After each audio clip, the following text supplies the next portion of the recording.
ಎಲ್ಲರಿಗೂ ನಮಸ್ಕಾರ. ನೀವು ನೋಡ್ತಿದ್ದೀರಾ ಆಕಾಶವಾಣಿ ಯೂಟ್ಯೂಬ್ ಚಾನಲ್. ಇವತ್ತಿನ ಕ್ಲಾಸ್ನಲ್ಲಿ BA 5ನೇ ಸೆಮಿಸ್ಟರ್ನಲ್ಲಿ ಬರ್ತಕ್ಕಂತಹ ಎಕನಾಮಿಕ್ DSC 11 ಭಾರತೀಯ ಬ್ಯಾಂಕೋದ್ಯಮ ಮತ್ತು ಹಣಕಾಸು ಅಂತಕ್ಕಂಥದ್ದು. ಇದರಲ್ಲಿ ಏನಪ್ಪಾ ಅಂತಂದ್ರೆ ವೆರಿ ಇಂಪಾರ್ಟೆಂಟ್ ಅನ್ನೋಂಥ ಕ್ವಶನ್ಸ್ಗಳು ಹಾಗೂ ಆನ್ಸರ್ಸ್ಗಳು ಅಂದ್ರೆ 1 ಅಂಕದ ಪ್ರಶ್ನೆಗಳು ಸಹಿತ ಹಾಗೂ ಉತ್ತರ ಸಹಿತ ಏನಪ್ಪಾ ಅಂತಂದ್ರೆ ನಾವು ಇವತ್ತಿನ ಕ್ಲಾಸ್ನಲ್ಲಿ ನಾವು ತಿಳ್ಕೊಳ್ಳೋಣ ಬನ್ನಿ. ಇಲ್ಲಿ ಮೊದಲನೆಯ ಪ್ರಶ್ನೆ, ಬ್ಯಾಂಕು ಎಂದರೇನು? ಇಲ್ಲಿ ಬ್ಯಾಂಕು ಅಂದಪ್ಪ ಅಂತಂದ್ರೆ ಬ್ಯಾಂಕ್ ಎಂಬುದು ಹಣದ ವ್ಯವಹಾರವನ್ನು ನಿರ್ವಹಿಸುವ ಒಂದು ಸಂಸ್ಥೆಗೆ ನಾವೇನಂತೀವ್ರಿ ಬ್ಯಾಂಕು ಅಂತಕ್ಕಂಥದ್ದು ಕರಿತೇವೆ. ಇನ್ನು 2, ಸಾರ್ವಜನಿಕ ವಲಯದ ಬ್ಯಾಂಕ್ ಅಂದ್ರೆ ಏನು ಅಂತಂದ್ರೆ ಸಾರ್ವಜನಿಕದ ವಲಯದ ಬ್ಯಾಂಕ್ ಅಪ್ಪ ಅಂತಂದ್ರೆ ಸರ್ಕಾರದ ಒಡೆತನ ಮತ್ತು ನಿಯಂತ್ರಣಕ್ಕೂ ಒಳಪಟ್ಟಿರುವ ಬ್ಯಾಂಕಿಗೆ ಸಾರ್ವಜನಿಕ ವಲಯದ ಬ್ಯಾಂಕು ಎಂದು ಕರೆಯಲಾಗ್ತದೆ. ಇನ್ನು ಕೇಂದ್ರ ಬ್ಯಾಂಕ್ ಎಂದರೇನು ಅಂತಂದ್ರೆ ಕೇಂದ್ರ ಬ್ಯಾಂಕ್ ಅಪ್ಪ ಅಂತಂದ್ರೆ ಇದು ಇಡೀ ಹಣ ಸಂಬಂಧಿ ವ್ಯವಸ್ಥೆ ಉನ್ನತ ವ್ಯವಸ್ಥೆಯ ಒಂದು ಕಾರ್ಯನಿರ್ವಹಿಸುತ್ತದೆ. ಅಲ್ಲದೆ ಅದು ದೇಶದ ಹಣ ಸಂಬಂಧಿ ವಿಷಯದಲ್ಲಿ ಹಾಗೂ ಬ್ಯಾಂಕ್ ವ್ಯವಸ್ಥೆಯಲ್ಲಿ ಅಧಿಕಾರವನ್ನು ಹೊಂದಿರುವಂತಹ ಬ್ಯಾಂಕಿಗೆ ನಾವೇನಂತೀವ್ರಿ ಕೇಂದ್ರ ಬ್ಯಾಂಕು ಅಂತಕ್ಕಂಥದ್ದು ಇಲ್ಲಿ ನಾವು ಕರಿಬಹುದು. ಇನ್ನು 4ನೇ ಕ್ವಶನ್ ನೋಡೋದಾದ್ರೆ, ಹಣ ಸಂಬಂಧ ನೀತಿ ಎಂದರೇನು? ಹಣ ಸಂಬಂಧ ನೀತಿ ಅಂತಂದ್ರೆ ದೇಶದಲ್ಲಿ ಚಲಾವಣೆಯಲ್ಲಿರುವ ಹಣದ ಪ್ರಮಾಣವನ್ನು ನಿಗದಿಗೊಳಿಸುವ ಮತ್ತು ಕಾಯ್ದಿರಿಸಿಕೊಳ್ಳುವ ನೀತಿಗೆ ನಾವು ಹಣ ಸಂಬಂಧ ನೀತಿ ಎಂದು ಕರೆಯಲಾಗ್ತದೆ. ಇನ್ನು ರೆಪೋ ದರ ಎಂದರೇನು ಅಂತಂದ್ರೆ ವಾಣಿಜ್ಯ ಬ್ಯಾಂಕುಗಳು ದೈನಂದಿನ ಆಧಾರದಲ್ಲಿ ಕೇಂದ್ರ ಬ್ಯಾಂಕಿನಿಂದ ಸಾಲಗಳನ್ನು ಪಡೆಯುವ ಸಾಲಗಳ ಮೇಲೆ ಕೇಂದ್ರ ಬ್ಯಾಂಕ್ ವಿಧಿಸುವಂತಹ ಬಡ್ಡಿ ದರಕ್ಕೆ ನಾವು ರೆಪೋ ದರ ಎಂದು ಕರೆಯಲಾಗುವುದು. ಇನ್ನು ರಿಸರ್ವ್ ರೆಪೋ ದರ ಎಂದರೇನು? ರಿಸರ್ವ್ ರೆಪೋ ದರ ಅಂತಂದ್ರೆ ರಿಸರ್ವ್ ಬ್ಯಾಂಕು ವಾಣಿಜ್ಯ ಬ್ಯಾಂಕುಗಳಿಂದ ಅತ್ಯಲ್ಪಾವಧಿಗೆ ಸಾಲವನ್ನು ಪಡೆಯುವಾಗ ಪಾವತಿಸುವ ಬಡ್ಡಿ ದರಕ್ಕೆ ರಿಸರ್ವ್ ರೆಪೋ ದರ ಅಂತ ಕರಿಬಹುದು. ಇನ್ನು 7ನೇ ಪ್ರಶ್ನೆ, ಪತ್ತು ನಿರ್ಮಾಣ ಎಂದರೇನು? ಇಲ್ಲಿ ಬ್ಯಾಂಕುಗಳು ತಮ್ಮ ಬಳಿ ಇರುವ ಠೇವಣಿ ಹಣದ ಸಹಾಯದಿಂದ ಸಾರ್ವಜನಿಕರಿಗೆ ಸಾಲವನ್ನು ನೀಡುವ ಕಾರ್ಯಕ್ಕೆ ಮತ್ತು ನಿರ್ಮಾಣ ಎಂದು ಕರೆಯಲಾಗುತ್ತೆ ಅಥವಾ ಪತ್ತು ನಿರ್ಮಾಣ ಅಂತಕ್ಕಂಥದ್ದು ಇಲ್ಲಿ ಕರಿಬಹುದು. ಇನ್ನು KYC ಅಂತಕ್ಕಂಥದ್ದು ಇದು ವಿಸ್ತರಿಸಿರಿ ಅಂತಕ್ಕಂಥದ್ದು ಕೇಳಿದ್ರೆ ಕೆನಾವ್ ಯುವರ್ ಕಸ್ಟಮರ್ ಅಂದ್ರೆ ನಿನ್ನ ಗ್ರಾಹಕನ ಬಗ್ಗೆ ನೀನು ತಿಳಿದುಕೋ ಅಂತಕ್ಕಂಥದ್ದು ಈ ಒಂದು KYC ಯ ವಿಸ್ತೃತ ರೂಪ. 9ನೇ ಪ್ರಶ್ನೆ, ಬ್ಯಾಂಕ್ ಲಾಕರ್ ಎಂದರೇನು?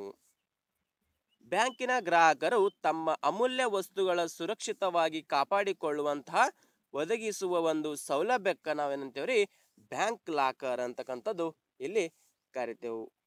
ಇನ್ನು 10ನೇ ಪ್ರಶ್ನೆ, ಡೆಬಿಟ್ ಕಾರ್ಡ್ ಎಂದರೇನು?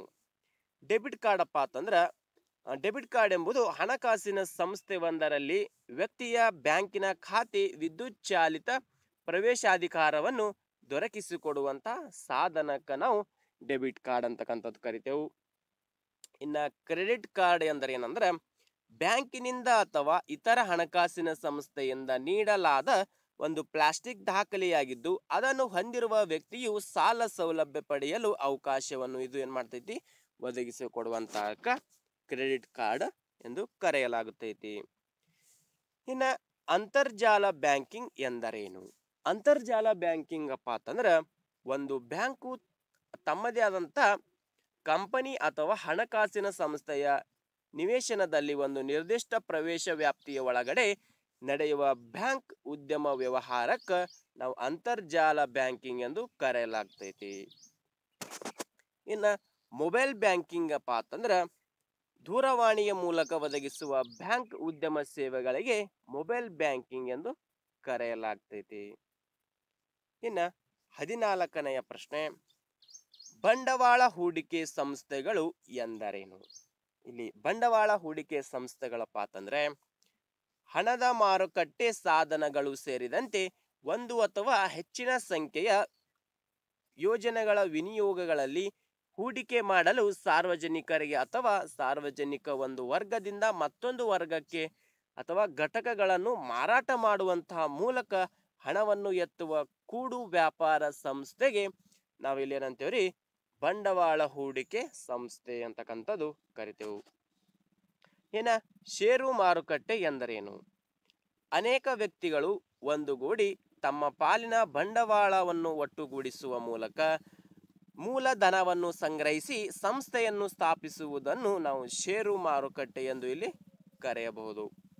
ಇನ್ನು ATM ಅನ್ನು ವಿಸ್ತರಿಸಿ ಬರೆಯಿರಿ ಅಂತಕ್ಕಂಥದ್ದು ಕೇಳಿದ್ರೆ ಇದು ಸ್ವಯಂ ಚಾಲಿತ ಸರಾಫು ಯಂತ್ರ ಅಂತಕ್ಕಂಥದ್ದು ಇದು ATMನ ವಿಸ್ತರಿಸ ರೂಪ ಅಂತಕ್ಕಂಥದ್ದು. ಇಷ್ಟು ಏನಪ್ಪಾ ಅಂತಂದ್ರೆ ಒಂದು ಅಂಕದ ಪ್ರಶ್ನೋತ್ತರ ಆಗಿರ್ತಾವ. ಇಷ್ಟು ಏನಪ್ಪಾ ಅಂತಂದ್ರೆ ಸರಿಯಾದ ರೀತಿ ಓದಿದ್ಯಾದಲ್ಲಿ ಇದರಲ್ಲಿ ಫಿಕ್ಸ್ ಆಗಿ ಬರುವಂಥ ಕ್ವಶನ್ಸ್ಗಳು ಹೆಚ್ಚಾಗಿರ್ತೈತಿ. ಅದಕ್ಕೋಸ್ಕರವಾಗಿ ಸರಿಯಾದ ರೀತಿ ಓದಿ ನೀವು ಸರಿಯಾದ ಬರೆದಿದ್ಯಾದಲ್ಲಿ ನಿಮಗೆ ಇದರಲ್ಲಿ ಏನಪ್ಪಾ ಅಂತಂದ್ರೆ 10 ಅಂಕಗಳು ಬರುವ ಸಂಭಾವ್ಯ ಪ್ರಶ್ನೆಗಳು ಹೆಚ್ಚಾಗಿರ್ತೈತಿ. ಇಷ್ಟೇನಂದ್ರೆ ಇವತ್ತಿನ ಕ್ಲಾಸಲ್ಲಿರುವಂಥ ಮಾಹಿತಿ. ಇದೇ ರೀತಿ ಪ್ರತಿದಿನ ವಿಡಿಯೋ ನೋಡ್ಬೇಕಾಯ್ತಪ್ಪ ಅಂತಂದ್ರೆ ನಮ್ಮ ಯೂಟ್ಯೂಬ್ ಚಾನಲ್ ಸಬ್ಸ್ಕ್ರೈಬ್ ಮಾಡ್ಕೊರಿ, ಬೆಲ್ಲೈಕನ್ ಪ್ರೆಸ್ ಮಾಡೋದಕ್ಕೆ ಆಲ್ ಅಂತ ಸೆಲೆಕ್ಟ್ ಮಾಡಿದ್ರಪ್ಪ ಅಂತಂದ್ರೆ ನಾವು ಪ್ರತಿದಿನ ಆಗ ವಿಡಿಯೋ ನೋಟಿಫಿಕೇಶನ್ ತಲುಪುತ್ತದೆ ಅಂತ ಹೇಳ್ತಾ BA 5ನೇ ಸೆಮಿಸ್ಟರ್ದು ಯಾವುದಾದ್ರು ನೋಟ್ಸ್ಗಳು PDF ಬೇಕಾದಲ್ಲಿ ಕೆಳಗಡೆ ಡಿಸ್ಕ್ರಿಪ್ಷನಲ್ಲಿ ಟೆಲಿಗ್ರಾಮ್ ಲಿಂಕ್ ಹಾಕಿರ್ತೇವೆ, ಅಲ್ಲಿ ಹೋಗಿ ಜಾಯ್ನ್ ಆದರಪ್ಪ ಅಂತಂದ್ರೆ ನಿಮಗೆ ಬೇಕಾಗೋ ನೋಟ್ಸ್ಗಳು ದೊರೀತಾವೆ ಅಂತ ಹೇಳ್ತಾ ಇವತ್ತಿನ ಕ್ಲಾಸ್ ಮುಗಿಸ್ತಾ ಇದ್ದು ಮತ್ತೆ ಮುಂದಿನ ಭಾಗದಲ್ಲಿ ಭೇಟಿಯಾಗೋಣ. ಧನ್ಯವಾದಗಳು.